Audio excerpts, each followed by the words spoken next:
Hi everybody, welcome to the show.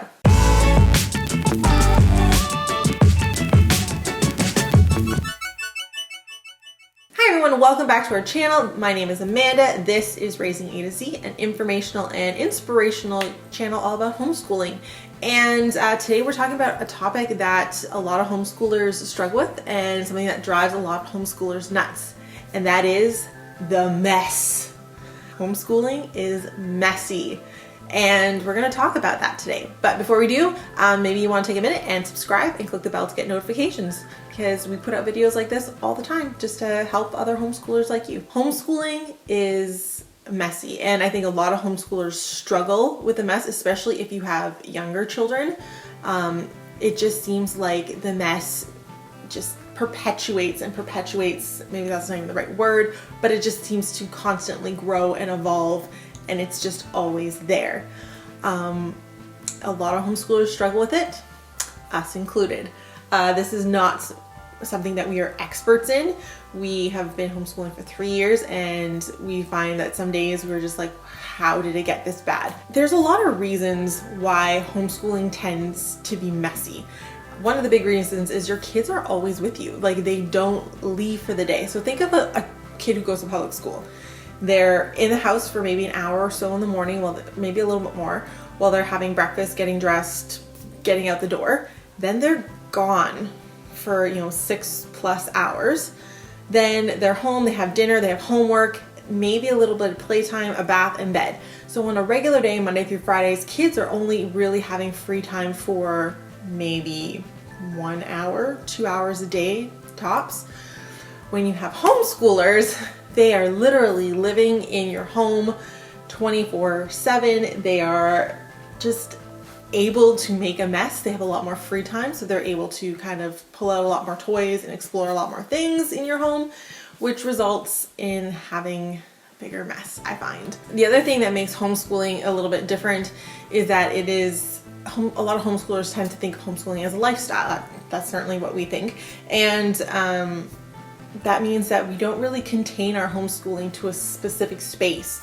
So we homeschool, we have a homeschool room, but it's more like, that's where we do our bookwork, but we also do a lot of like homeschooling in the kitchen, at the dining room table, or downstairs on the couch. Like, we homeschool and do educational things all over our house, which means that all the supplies tend to get spread out all over the house. I think it's just one of those like things that happen when you homeschool. Like I said, we do not have all of this figured out.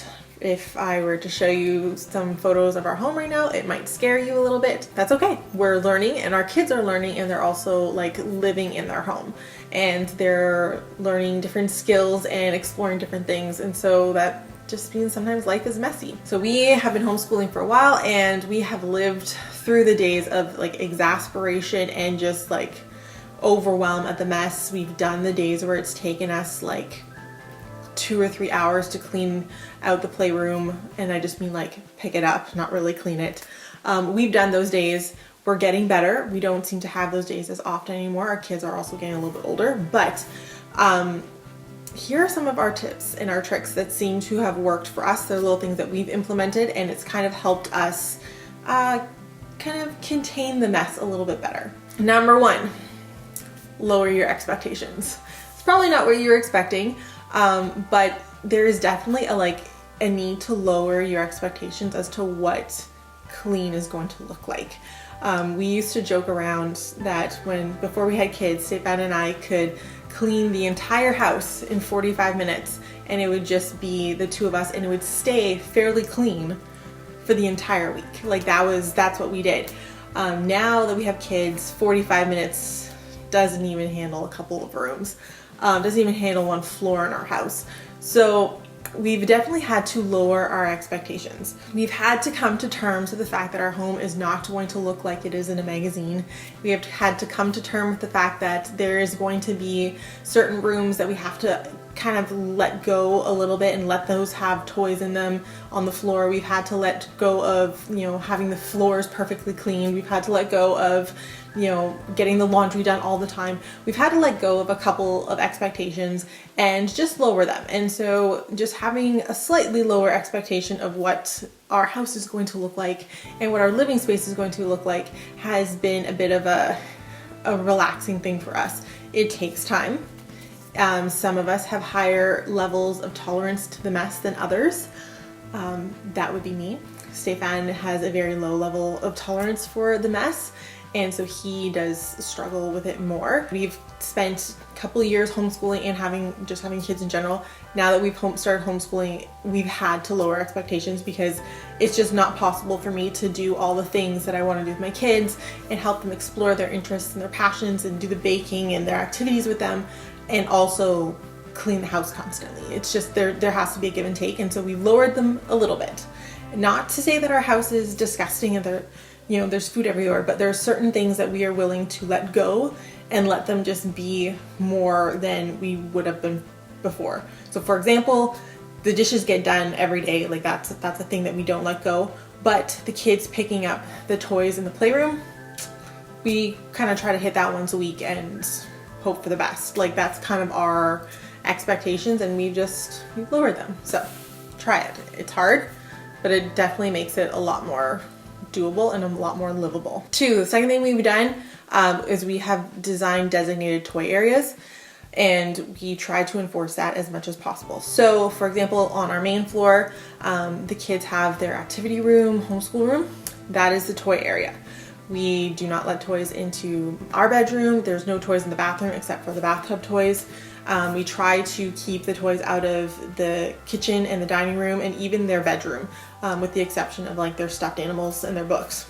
Everything that is toy related, we try to keep in the activity room on the main floor. It's not so much that they can't play with them, it's just we try to keep it kind of contained. That doesn't mean that we don't end up with stuff in the kitchen and dining room, but at least at the end of the day, even if the kids don't get to put everything away, I can clear those things and kind of put them in the activity room and close the door if I really need that sanity break. You could try that, having spaces that are toy areas and spaces that are specifically not toy areas, and that kind of gives you a break from the kid related mess. Tip number 3, another thing that we've done is we have made toy organization easy and kid friendly. So one of the things that you will notice, especially if you watch our homeschool room tour, you will notice that our bins are labeled with pictures. Not only words, but pictures. And this is to help our non-readers like Zoe. Alexi doesn't read very much either yet, but it helps them know what goes in those bins. So when it's time for them to play, they aren't just dumping bins looking for things. And at the same time, when it's time to clean up, I can say, okay, Zoe, put the Lego away.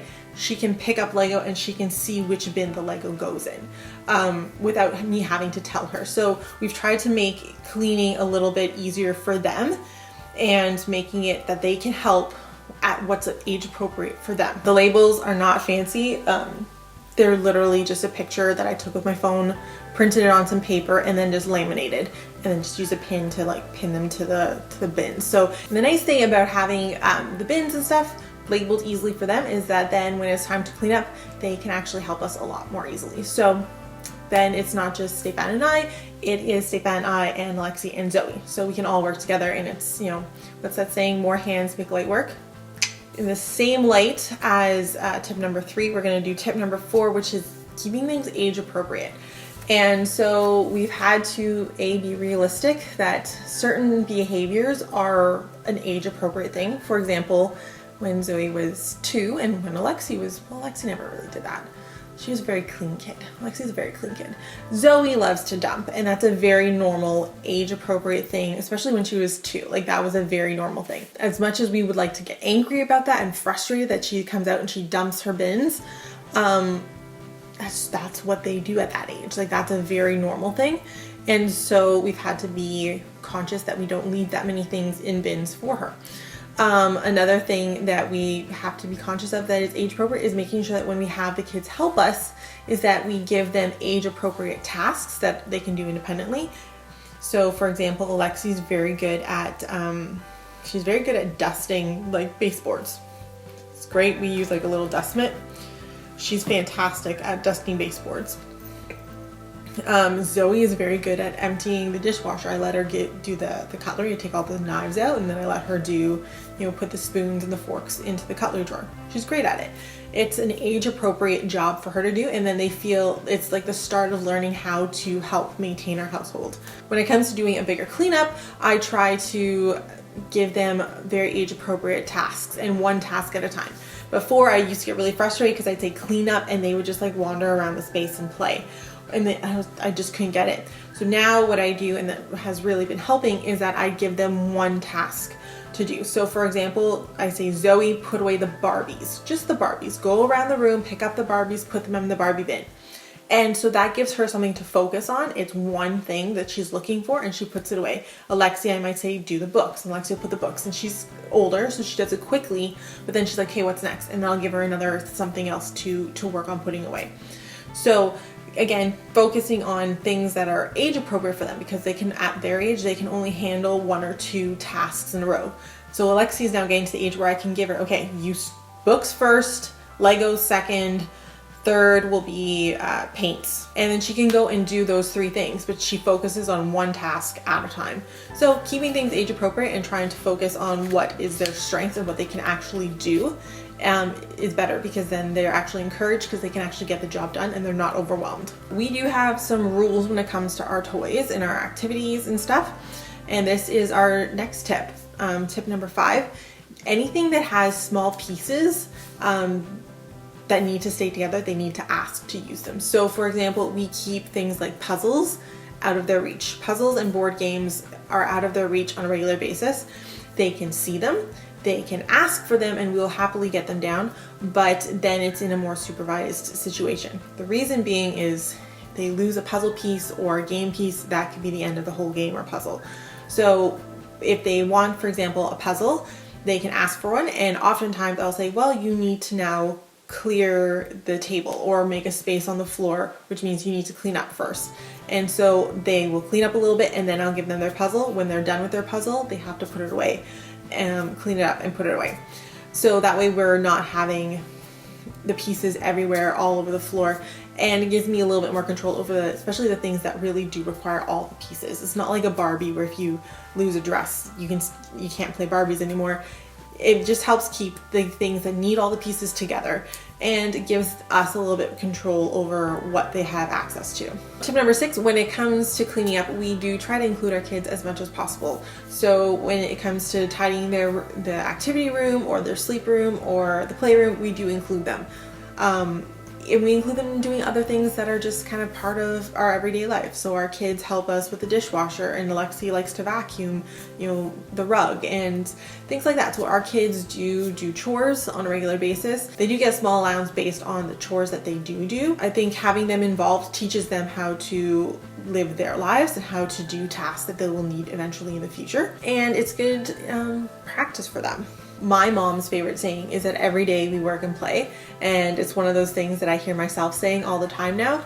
And so every day we do try to do a little bit of work, and we try and play. And that's how I've always explained cleaning up and tidying to our kids, is that every day we work and play, we got to clean up a little bit, but we also get to play later on. And so that's just part of life, I think, and it's a great lesson to teach your kids. So we try to involve them as much as we can in cleaning. Obviously, I don't get them to clean the toilets, they're only 5. So, but as much as I can, they do help us. They help us do dusting, they help us with dishes, they help us vacuum and clean and put away toys. They're involved in pretty much everything we do. They help with laundry, to what is appropriate and able for them to do age-wise. So yeah, get them involved. It's a little bit of a struggle. It takes a certain amount of patience, but in the long run, I think it's a really helpful thing for them to be involved. Number 7, having specific times when you tidy up. And this is something that I struggle with, being honest. We do have a certain routine when it comes to tidying and cleaning. For example, Saturday mornings tends to be when we do a bigger clean. And there are certain jobs that I like to get done every night and every morning. So every night I like to try to fill the dishwasher and do all the dishes. Make sure that as many are done as possible before we go to bed, and that in the morning I empty the dishwasher. But I am not as good as having a routine for other tasks, especially tidying up. I really find like picking up toys is something that I struggle with building time into my day, and something that we are working on. But having specific times that kind of every day, this is when we do it, just really does help. When I am on it and we are in the routine of tidying up, it does make a huge difference. I just need to be better at it. It's a me as a mom thing, because I just don't want to tidy up when it's the best time to tidy up.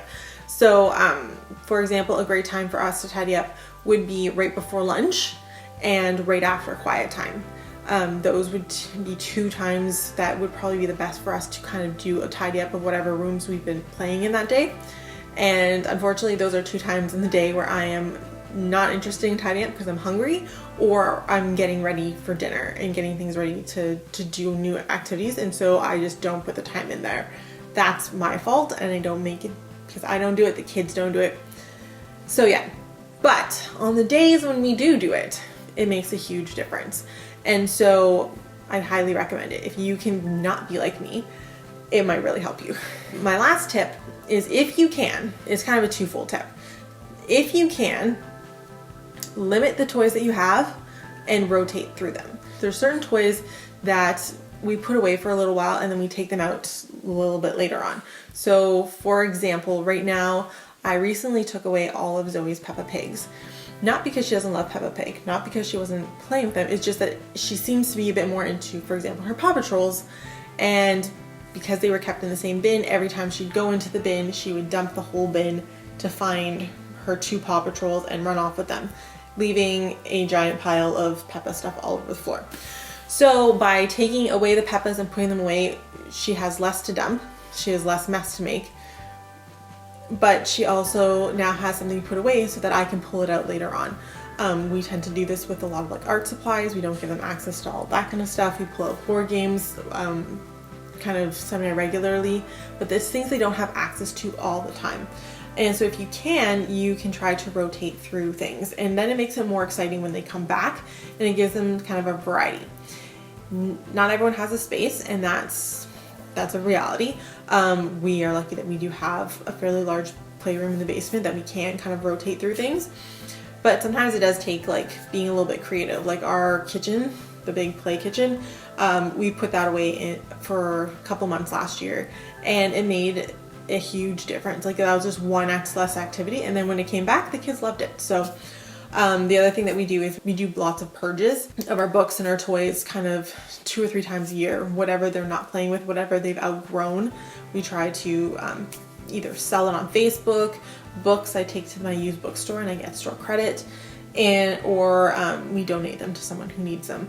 And that's a great skill for kids to get into the habit of, is that like donating toys. So often if they see me taking something and they're like, oh, where are you going with that? I said, oh, we're gonna go give it away to the little girl or boy who doesn't have one.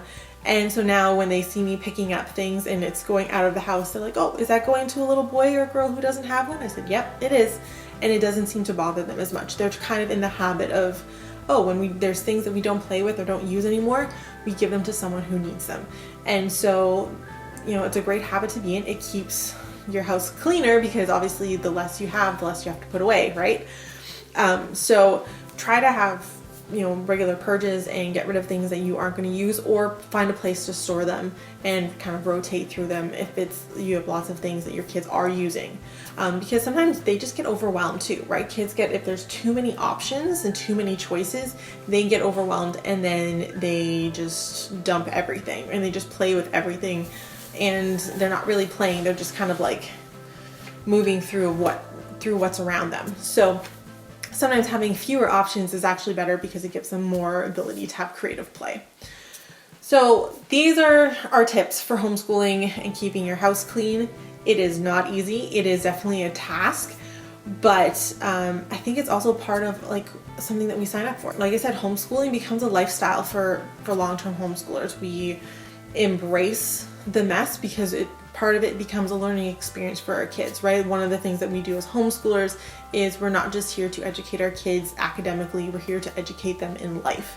And keeping a home clean and keeping your space clean is a life skill, and it's something that a lot of parents and a lot of people struggle with because they never really learn to do it themselves. And so one of the things that we do and that we really believe in is teaching our kids how to eventually be self-sufficient, and that means we have to put in some effort as parents to teach them how to do things like dishes, laundry, cleaning, dusting, mopping, sweeping, all those things.